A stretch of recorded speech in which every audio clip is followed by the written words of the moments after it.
లేకుంటే ఏం జరుగుతుంది అన్నది కూడా ఫైనల్ గా it is left to the decision. పూర్తి స్థాయి వారికైతే వెళ్ళొద్దు ఏమండి, పూర్తి స్థాయి యుద్ధానికైతే వెళ్ళొద్దు అంటే ఏమవుతుందంటే పూర్తి స్థాయి యుద్ధానికి వెళ్లి ఎకనామిక్ పవర్ గా మనం ఎదుగుతున్న ఈ సమయంలో మన ఎకనామిక్ రిసోర్సెస్ చాలా అక్కడ పెట్టాల్సి వస్తుంది. ఆ తర్వాత ఏంటంటే కానీ ఏంటంటే వాళ్ళు చాలా తక్కువ ఖర్చుతో మనకి ఎక్కువ నష్టం చేయగలుగుతున్నారు లక్ష్మీనారాయణ గారు. జిహాదీలు ఉగ్రవాదులు వాళ్ళు రూపాయి కాదు, వాళ్ళు ప్రాణాలకు తెగించి వచ్చి ఆత్మాహుతి దాడులు చేసుకుంటున్నారు. దానివల్ల వాళ్ళకి నష్టం లేదు. దానికోసం మన డిఫెన్స్ కోసం చాలా స్పెండ్ చేయాల్సి వస్తుంది. అవుతుంది, కరెక్టే. ఎందుకంటే పాకిస్తాన్ అన్నది ఎప్పుడూ కూడా మనతో ప్రత్యక్ష యుద్ధం చేయలేదు, అది పరోక్ష యుద్ధమే చేస్తుంటుంది.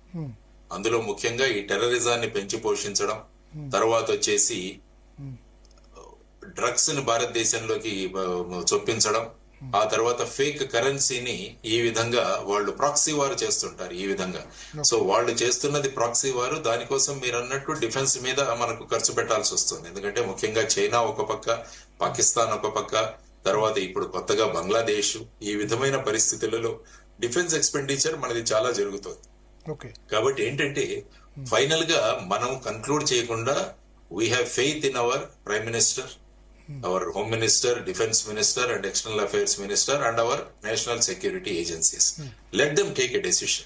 సరే, ఇస్లామిక్ టెర్రరిజం ఎట్లా, ఇస్లామిక్ టెర్రరిజం రూపు మార్చుకుంటూ ఇప్పుడు డైరెక్ట్ గా ఏకంగా ఇంతకుముందు ఏంటంటే బాంబ్ బ్లాస్ట్ చేసేవాళ్ళు. సరే, అప్పుడు బాంబ్ బ్లాస్ట్ చేసినప్పుడు ఏమైనా వాళ్ళు అంటే బాంబులో ఎవరైనా ఒకళ్ళిద్దరు ముస్లిం చనిపోతే టెర్రరిజానికి కులం లేదు, మతం లేదు అని అనేవాళ్ళు. కానీ మీరు ముంబై దాడుల నుంచి కూడా చూడండి, డైరెక్ట్ గా వచ్చి సంబంధం లేని వాళ్ళు కాల్చి చంపుతున్నారు, బాంబ్ బ్లాస్ట్ లాగా కాకుండా కదా.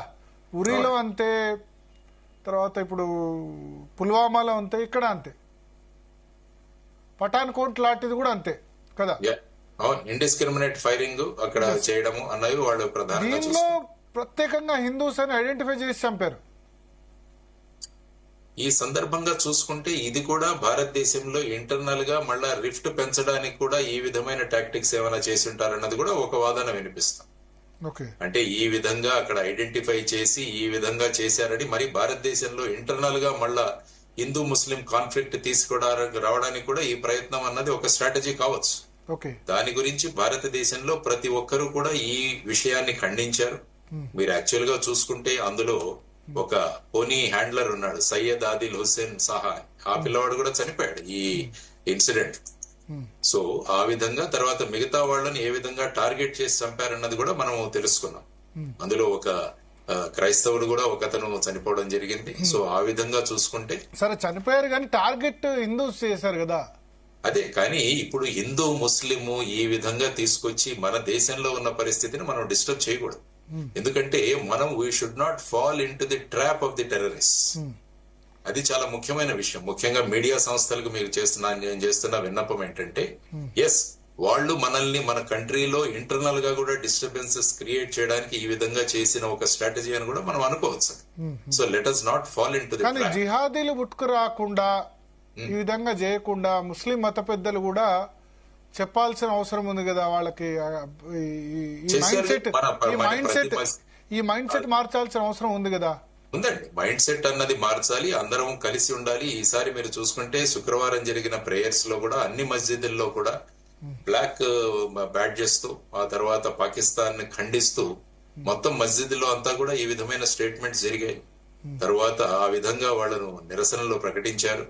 భారతదేశానికి ఈ విధంగా మీరు ముప్పు చేస్తే అందరం భారతీయులుగా అందరం మనం దాన్ని ఖండిస్తున్నాము, ఆ విధంగా మేమంతా ప్రిపేర్డ్ అవుతున్నామని భారతదేశంలో ఆ విధమైన వాతావరణం ఉంది. సో ఈ విధమైన దీంట్లో మళ్ళా ఇంటర్నల్ గా మనం ఇక్కడ డిస్టర్బెన్సెస్ సృష్టించాల్సిన అవసరం లేదు, ఆ విధంగా చేయకూడా లేదు. ఎందుకంటే టెర్రరిజం అన్నది కొత్తగా ఈ విధమైన స్ట్రాటజీతో ఈ విధమైన ట్రాప్ లో వేయడానికి కూడా ప్రయత్నించిన ఒక ఇన్సిడెంట్ అని కూడా మనం అనుకోవచ్చు. So now it is India administration under the able guidance of prime minister a decision తీసుకుంటారన్న మీద ఈవెన్ అపోజిషన్ పార్టీ అంటే ఒక ఆందోళన వ్యక్తమవుతుంది. బంగ్లాదేశ్ లో మన హిందువులకు అక్కడ థ్రెట్ జరిగింది, అక్కడ పంపించేశారు. బెంగాల్లో అదే జరిగింది, ముర్షిదాబాద్ లో. ఇప్పుడు ఈ విధంగా జరుగుతుంది. దీని మీద సగటు హిందూ ఒక ఆందోళనకు గురవుతున్నాడు. డెమోగ్రాఫిక్ చేంజెస్ వస్తే, పాపులేషన్ గనక చేంజ్ అవుతే, వలసలు పెరిగితే అని చెప్పి. సో వాటన్నిటిని సమర్థవంతంగా ఎదుర్కోవడానికి మన నాయకత్వం ఉంది అక్కడ. ఈవెన్ అపోజిషన్ పార్టీస్ కూడా ప్రభుత్వం ఏ నిర్ణయం తీసుకున్నా దానికి 100% మేమంతా కూడా మీతో పాటు ఉంటామని వాళ్ళు కూడా మైనారిటీ అపీజ్మెంట్ చేస్తుంది కదా అపోజిషన్ అని ఆరోపిస్తుంది. మైనారిటీ అపీజ్మెంట్ వల్ల ఇది జరుగుతుంది. let us not get down to that level అండి. You are a matured man. You are a matured reporter or you are matured man. Minority appeasement చేస్తామని అధికార పక్షం అంటుంది, దానివల్ల ఈ సిచ్యువేషన్ వచ్చిందని చెప్పి అంటారు.